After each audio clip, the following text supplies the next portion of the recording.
1974వ సంవత్సరంలో నటరత్న నందమూరి తారక రామారావు గారు రవిచిత్ర బ్యానర్పై నిర్మాత వైవి రావు గారు, దర్శకుడు ఎస్డి లాల్ గారు దర్శకత్వంలో నిర్మించిన ఒక సూపర్ హిట్ చిత్రం నిప్పులాంటి మనిషి. ఈ నిప్పులాంటి మనిషి చిత్రం హిందీలో అప్పటికే సూపర్ హిట్ అయిన అమితాబ్ బచ్చన్ గారి జంజీర్ చిత్రం ఆధారం. ఈ జంజీర్ చిత్రాన్ని మొదట హిందీలో రాజేష్ ఖన్నా గారితో ప్లాన్ చేసి తర్వాత అనివార్య కారణం వల్ల ఆయనతో కాకుండా అమితాబ్తో తీసి అమితాబ్ని ఓవర్ నైట్ సూపర్ స్టార్ని చేసిన చిత్రం ఈ జంజీర్.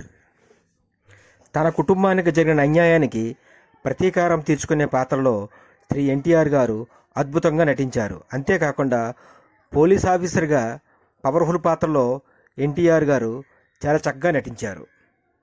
ఇక ఈ చిత్రంలో ఇతర ముఖ్య పాత్రల్లో రేలంగి, హీరోయిన్గా లత మరియు ముఖ్య పాత్రలో సత్యనారాయణ గారు చాలా చక్కగా నటించారు.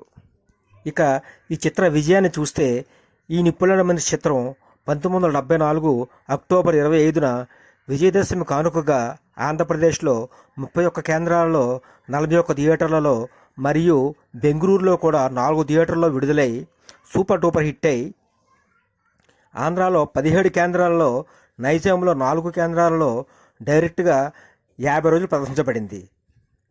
మరియు 7 ముఖ్య కేంద్రాలలో డైరెక్ట్గా 100 డేస్ ప్రదర్శించబడింది.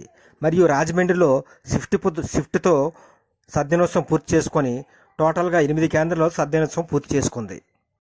అంతేకాకుండా 1974వ సంవత్సరంలో ఒంగోలు పట్టణంలో సద్దినోత్సవం జరుపుకున్న ఏకైక చిత్రం ఈ నిప్పులాంటి మనిషి చిత్రం. ఇంకా ఈ నిప్పులాంటి మనిషి చిత్రం విజయవాడ, హైదరాబాద్ లాంటి నగరాలలో 175 రోజులు సిల్వర్ జూబిలీ కూడా జరుపుకుంది. ఇక 1974వ సంవత్సరంలో సూపర్ 10 చిత్రాలలో సిల్వర్ జూబిలీ జరుపుకున్న చిత్రాలు కృష్ణ గారి అల్లూరి సీతారామరాజు, శోభన్ బాబు గారి ఖైదీబాబా చిత్రాలతో పాటు ఈ నిప్పులాంటి మనిషి చిత్రం కూడా సూపర్ డూపర్ హిట్ అయి సిల్వర్ జూబిలీ జరుపుకుంది. ఎన్టీఆర్ గారి తొలి టైటిల్ రోల్ కలర్ చిత్రం ఇదే మొదట.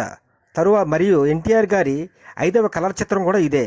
మరియు ఎన్టీఆర్ గారు పోలీస్ ఆఫీసర్గా నటించిన తొలి కలర్ చిత్రం కూడా ఇదే. ఇక ఈ చిత్రంలో పాటల విషయానికి వస్తే స్నేహమేరా జీవితం అనే పాట చాలా పాపులర్ సాంగ్.